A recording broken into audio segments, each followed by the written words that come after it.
Operation Sindoor జరిగి సరిగ్గా ఈ మే 7వ తారీఖుకి ఏడాది కాలం పూర్తిగా పోతోంది. ఈ సందర్భంగా మనం గమనిస్తే ఎప్పుడైతే ఆపరేషన్ సింధూర్ మనం చేశామో లాస్ట్ ఇయర్, దానికి సంబంధించి ప్రెస్ బ్రీఫింగ్ అంటే మీడియా ద్వారా వివరాలు వెల్లడించిన మహిళా అధికారులు మరోసారి మీడియా ముందుకొచ్చి మాట్లాడబోతున్నట్టు సమాచారం. ఈ సమావేశంలో colonel Sofiya Qureshi, wing commander Vyomika Singh, navy commander Prerna Devasthali వారితో పాటు మాజీ మిలిటరీ ఆపరేషన్స్ డైరెక్టర్ జనరల్ కూడా పాల్గొంటారని సమాచారం అన్నమాట. అసలు ఆపరేషన్ సింధూర్ ఆ తర్వాత ఏం జరిగింది, దీనికి సంబంధించి పూర్తి స్థాయిలో మనం గమనిస్తే కనుక last year Pahalgam terror attack, దానికి సంబంధించిన మన దేశం మొత్తం కూడా హృదయం కదిలిపోయిందనమాట. ఆ తర్వాత ఆపరేషన్ సింధూర్ చేశాం. వీటన్నిటికి సంబంధించి అప్పట్లో లేడీ ఆఫీసర్స్ వచ్చి ప్రెస్ బ్రీఫింగ్ ఇచ్చారు. దానికి కరెక్ట్గా ఈ మే 7వ తారీఖుకి సంవత్సర కాలం పూర్తవబోతోంది. భారతదేశం ఏదైనా మిలిటరీ ఆపరేషన్స్ కండక్ట్ చేసిన తర్వాత సాధారణంగా ప్రెస్ బ్రీఫింగ్ ఇవ్వడానికి మేల్ ఆఫీసర్స్ వస్తారు.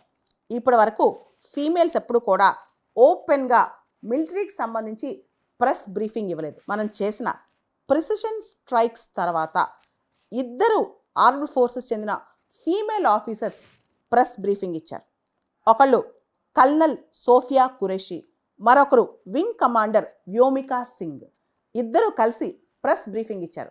చాలా అసర్టివ్గా, ధీటుగా వాళ్ళు బ్రీఫింగ్ ఇచ్చారనమాట. అసలు మహిళా ఆఫీసర్స్ని బ్రీఫింగ్కి పంపించడానికి కారణం ఏంటి? ఎందుకు గవర్నమెంట్ కానీ ఆర్మ్డ్ ఫోర్సెస్ వాళ్ళు కానీ ఈ నిర్ణయం తీసుకున్నారు? ఇక్కడ మనకు ఒక విషయం తెలియాలి.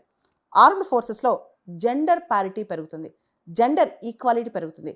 స్త్రీలు పురుషులు, men and women are equal అని చెప్పడానికి చాటి చెప్పడానికి. రెండో అంశం మనం గమనిస్తే కనుక ఆపరేషన్ సింధూర్ ఇది స్త్రీలకు సంబంధించింది, స్త్రీల యొక్క అభిమానానికి సంబంధించింది. అక్కడ ఉమెన్ని మిగిల్చి వాళ్ళ యొక్క భర్తల్ని కానీ వాళ్ళ యొక్క నియర్ రిలేటివ్స్ మేల్స్ని చంపేశారు. కాబట్టి దీనికి ప్రతీకారంగా ఒక ఉమెన్ వచ్చి ఆన్సర్ చెప్పాలి అనే ఒక ఆలోచన అనమాట.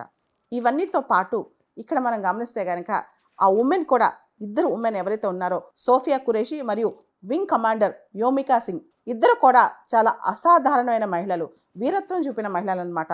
ఇద్దరు గురించి ఒకసారి చూస్తే కనుక ఖురేషీ ఎవరైతే కల్నల్ సోఫియా ఖురేషీ ఉన్నారో ఆవిడ UN peace keeping operations in కాంగోలో పీస్ కీపింగ్ ఆపరేషన్స్లో పనిచేశారనమాట, ఐక్యరాజ్య సమితికి సంబంధించి. అప్పట్లోనే బిపిన్ రావత్, ఇప్పుడు ఆయన లేరు, తర్వాత ఆయన చీఫ్ ఆఫ్ డిఫెన్స్ స్టాఫ్గా కూడా పనిచేశారు. ఆయన ఈవిని బాగా పొగిడారనమాట. ఆవిడ leadership qualities, abilities, responsibility taking abilities ఇవన్నీ కూడా there is no difference between a male and female అని నిరూపించారని చెప్పారనమాట. అదే సందర్భంలో కల్నల్ సోఫియా ఖురేషీ ఏదైతే ఉన్నారో, మనం సుప్రీంకోర్టు 2020లో పర్మనెంట్ కమిషనింగ్ ఆఫ్ ఉమెన్, ఆర్మీలో ఉమెన్ యొక్క పాత్ర గురించి చెప్తూ 11 మంది ఫీమేల్ ఆఫీసర్స్ యొక్క ఘనత సుప్రీంకోర్టు ప్రస్తావించింది. దానిలో కల్నల్ సోఫియా ఖురేషీ గురించి కూడా సుప్రీంకోర్టు మాట్లాడిందనమాట.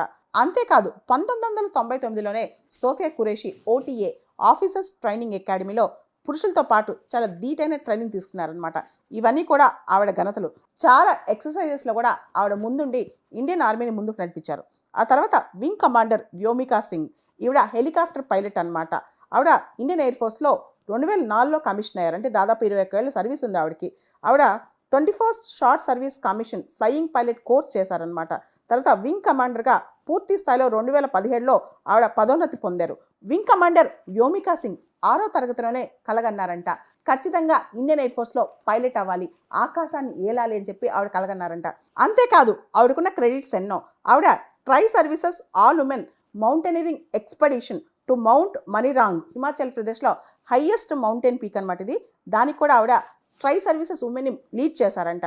మన సుప్రీంకోర్టు 2020లో ఇండియన్ ఆర్మీ మరియు ఇండియన్ ఆర్మ్డ్ ఫోర్సెస్లో పర్మనెంట్ కమిషనింగ్ ఆఫ్ ఉమెన్ గురించి ఒక ల్యాండ్ మార్క్ జడ్జ్మెంట్ ఇచ్చింది. ఇప్పుడు ట్రై సర్వీసెస్లో ఆర్మీ, నేవీ, ఎయిర్ ఫోర్స్లో ఉమెన్ని పర్మనెంట్గా కమిషన్ చేయొచ్చు. అయితే కొన్ని రిస్ట్రెయింట్స్ ఉంటాయి. ఆర్మీలో కొన్ని కాంబాట్ రిస్ట్రెయింట్స్ ఉంటాయి అనమాట. ఆర్మీలో 12 బ్రాంచెస్లో ఉమెన్ని పర్మనెంట్గా అలౌ చేస్తారు, కొన్నిట్లో కాంబాట్ రిస్ట్రిక్షన్స్ ఉంటాయి. ఎయిర్ ఫోర్స్లో మహిళలు ఫైటర్ జెట్స్ కూడా ఫ్లై చేయొచ్చు. అదేవిధంగా ఇండియన్ నేవీలో మహిళలు ఒక షిప్ని కమాండ్ చేయొచ్చు. సో ఇప్పుడు మహిళలకి ఆర్మీలో, ఎయిర్ ఫోర్స్లో, నేవీలో అన్నిట్లో కూడా చాలా వరకు సమాన స్థానం వచ్చేసింది.